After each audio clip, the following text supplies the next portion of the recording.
Alors, nous allons attaquer maintenant la dernière partie sur les diodes. Je vais vous présenter la diode Zener et quelques-unes de ses applications. Alors, par rapport à la diode classique, la diode Zener reste une jonction PN. Ça, c'est important à avoir bien en tête. Okay, pour la diode classique, sa particularité, c'était que si on a polarisé en inverse pour des tensions un peu trop fortes, on risquait de claquer la diode.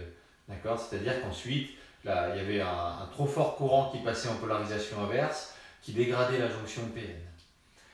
Pour une diode Zener, on profite d'un effet qui se passe au niveau de la jonction PN, qui est l'effet d'avalanche. Dans certains cas, en fonction de la largeur de la zone d'espace au niveau de la jonction PN, aussi en fonction du dopage de la jonction PN, on arrive justement à maîtriser cet effet d'avalanche et donc du coup avoir une tension de claquage qu'on appelle UZ qui empêche du coup, en tout cas qui ne provoque pas la dégradation de la diode. Bon, c'est-à-dire en fait que tout ce qui est là, en fait, ça va correspondre à un effet d'avalanche. Et cet effet d'avalanche va donc du coup engendrer la création d'un courant que j'ai appelé IZ. Voilà. Donc c'est la différence principale qu'il y a entre une diode Zener et une diode classique. Au niveau du graphique, il faut bien faire attention ici. Ce graphique se divise en deux zones. Une zone où j'ai toujours le courant de diode et la tension de diode, avec la tension US qui correspond toujours à la tension seuil, comme pour une diode classique. D'accord? C'est-à-dire que si je la polarise en direct, j'aurai une diode passante avec une tension US. Par contre, vous voyez, le graphique se divise en une deuxième zone, avec ici une tension UZD et là une tension UZ que j'ai représentée ici dans les sens positifs. Donc cette partie du graphique ici correspond au sens direct.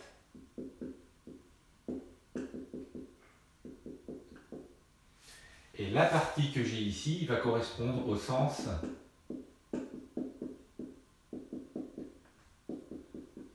indirect. C'est-à-dire que la manière dont j'ai polarisé ma diode, je vais me retrouver soit avec la caractéristique classique, soit avec la caractéristique Zener de la diode.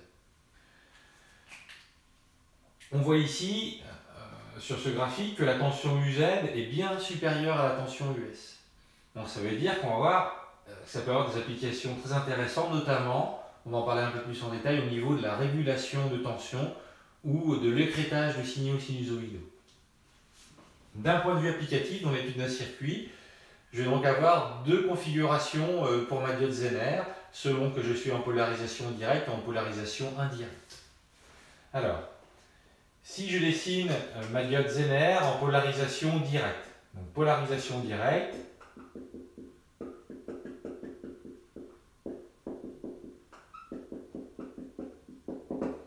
j'ai donc ma diode qui est dans le même sens que le courant I, c'est-à-dire j'ai mon courant I qui arrive comme ceci dans la diode. Si j'ai une polarisation dans ce sens-là, à ce moment-là, je pourrais dire que la diode est équivalente à un générateur de tension, comme on l'a vu, qui a une tension US, qui est comme ceci. Ok. En polarisation directe, finalement, ça revient à la même configuration que pour une diode classique. Par contre, lorsque je vais être polarisé en inverse,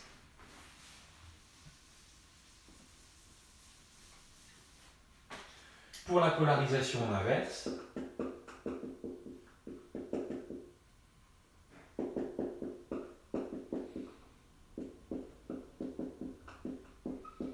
et c'est là que la diode Zener finalement prend tout son intérêt, c'est-à-dire que cette fois-ci, si je dessine la diode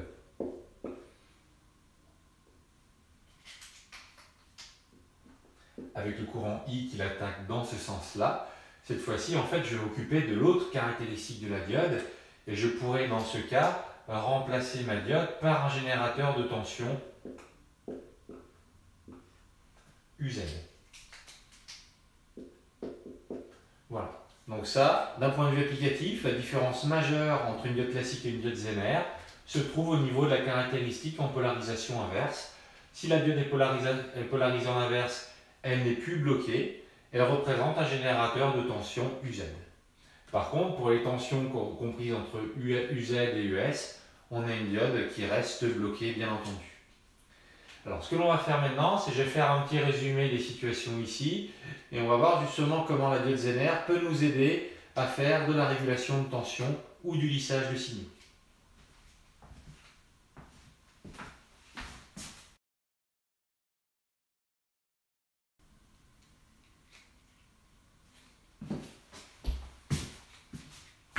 Si nous résumons la situation pour une diode Zener, je peux la brancher dans les deux sens. Si je la branche dans le sens direct, je vais donc avoir le courant I qui va attaquer dans le sens passant comme pour une diode classique.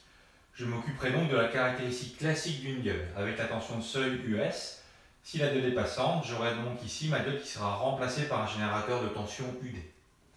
Par contre, pour la diode Zener, si je la polarise en indirect, cette fois-ci le courant I va attaquer la diode dans le sens indirect. Je m'occuperai donc de la caractéristique de la tension Zener de la diode, avec une tension seuil UZ qui est bien plus élevée que la tension US.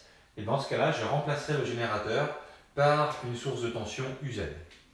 Nous allons maintenant passer aux applications de la diode Zener et nous allons commencer par la régulation de tension.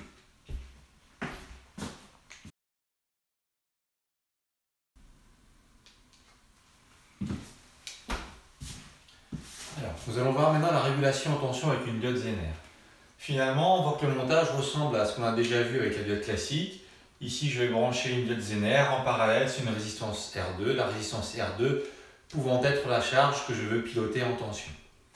Je peux donc utiliser exactement la même méthode que j'ai utilisée pour une diode classique, c'est-à-dire trouver le générateur de Thévenin équivalent de cette partie-là entre les points A et B, pour ensuite déterminer le courant IZ qui va traverser ma diode. Je pourrais donc tracer la caractéristique et trouver un point de fonctionnement. On va voir ici justement qu'est-ce que l'on entend par régulation de tension. Je vais aller un peu plus rapidement que la dernière fois sur la diode classique. Je vais donc avoir ce schéma équivalent qui va avoir une résistance entre A et B, donc ma résistance de Thévenin qui va être égale à R1, R2 sur R1 plus R2. Et j'ai ma tension UAB qui est égale à E R2 sur R1 plus R2. Donc, si j'avais des valeurs numériques, j'aurais pu faire mon calcul ici. De ces deux grandeurs ici, je peux donc dire que mon schéma équivalent ici peut être équivalent à une source de tension UAB avec une résistance RAB. Et ici, ma diode Zener, et je vais donc avoir le courant I qui va être mon courant IZ.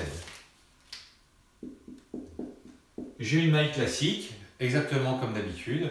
Je vais donc avoir ici IZ qui va être égal à moins UZ plus UAB, le tout sur RAB. Je peux donc ensuite tracer la caractéristique de ma diode, qui va donc être une droite décroissante, d'ordonnée à l'origine, UAB sur RAB. J'ai donc ici le point de fonctionnement de mon circuit. Alors j'ai fait exprès ici de prendre une diode avec une pente, on va dire, assez remarquable ici. D'accord ? C'est-à-dire que ce n'est pas complètement vertical, ce n'est pas une diode de très bonne qualité. Une diode de très bonne qualité aura une pente un peu plus verticale que ça. L'intérêt ici, par rapport à une diode classique, on aurait eu un point de fonctionnement qui aurait été aux alentours des 0,7 volts. C'est-à-dire que pour alimenter une charge ici, 0,7 volts, c'est un peu faible.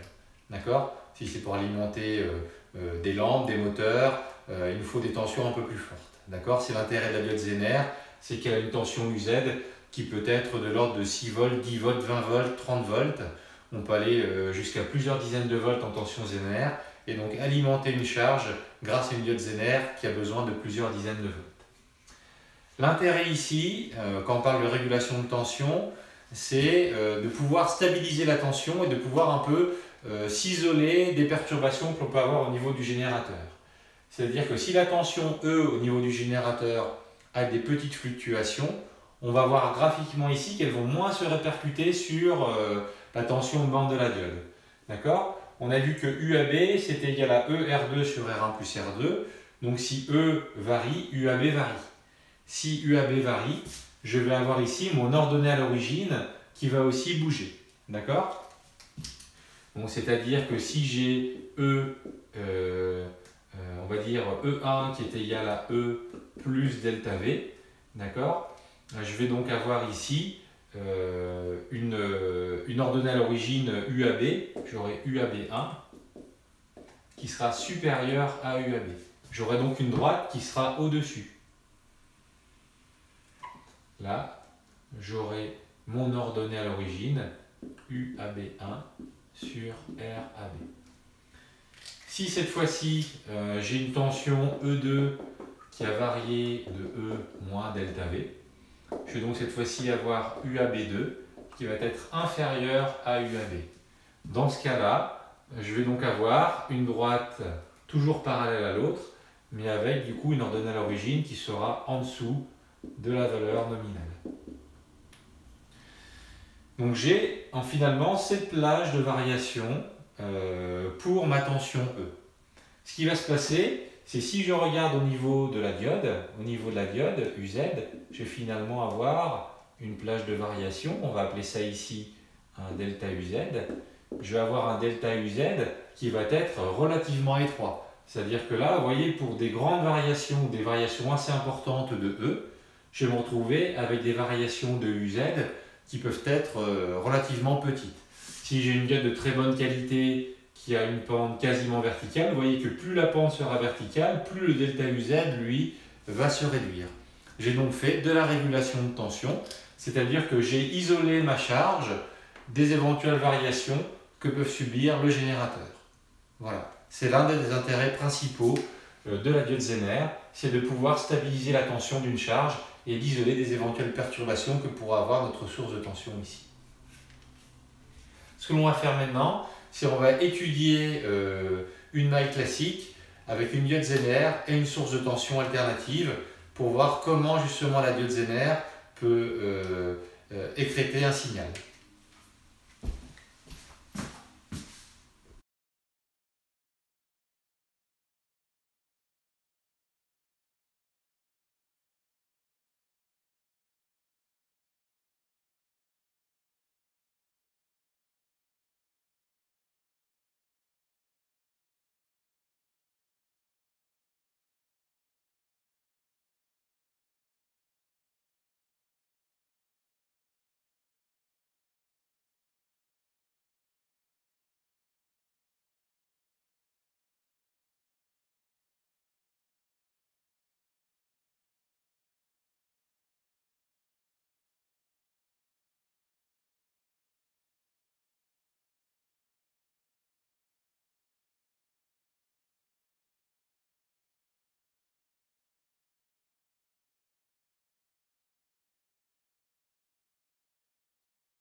Nous allons étudier maintenant une autre des applications importantes de la diode Zener, c'est l'écrêtage de signal. Alors ce qu'il faut voir sur ce montage, qui est une maille classique, c'est que ici la diode Zener sera polarisée en inverse. C'est quasiment toujours dans cette position qu'on la mettra, puisque dans cette polarisation en inverse, on aura la tension borne de la diode Zener qui sera égale à la tension UZ. On l'a vu, c'est très pratique pour faire de la régulation de tension par exemple. Ici j'ai mis un générateur de tension alternative, une tension sinusoïdale d'amplitude A de fréquence F. Et on va regarder ce qui se passe pour les alternances positives et pour les alternances négatives aux bornes de notre diode ici. Donc sur les alternances positives, je vais donc avoir ma diode Zener qui va être polarisée en inverse. Je vais donc atteindre au bout d'un moment la tension Zener de la diode. Donc dans la polarisation directe, ce qui va se passer, c'est que je vais avoir la tension aux bornes de la diode qui va augmenter. Et puis à un moment donné, ce qui va se passer, c'est que je vais atteindre la tension UZ. Ici, j'ai atteint la tension UZ. Et là, je ne peux plus dépasser cette tension UZ. Puisqu'on a vu sur les caractéristiques, la coupure est quasiment verticale dans le cas d'une diode idéale. Sur les alternances, ensuite, je redescends. Et là, je vais passer dans les alternances négatives. Si je passe dans les alternances négatives, ma diode est cette fois-ci polarisée en direct. C'est comme si j'avais affaire à une diode classique. Et pour une diode classique, la tension à ces bornes, c'est la tension seuil. C'est-à-dire que sur la polarisation ici, sur les alternances négatives, je vais donc être en polarisation directe pour la diode. Je vais donc avoir ici une tension qui va être égale à la tension seuil de la diode que je vais appeler ici US. Et je vais être à moins US puisque je suis dans le sens négatif. Je vais donc avoir ici une alternance négative, puis je vais reprendre et de nouveau être écrété.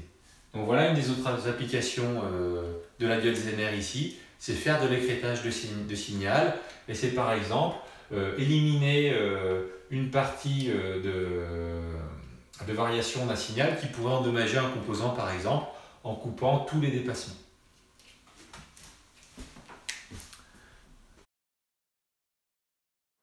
Alors nous allons voir maintenant sur cette simulation avec LTSpice comment une diode Zener peut faire de l'écrétage de signal. Donc là j'ai mis une diode Zener en polarisation inverse, c'est son utilisation majeure avec une tension Zener de 6,2 volts.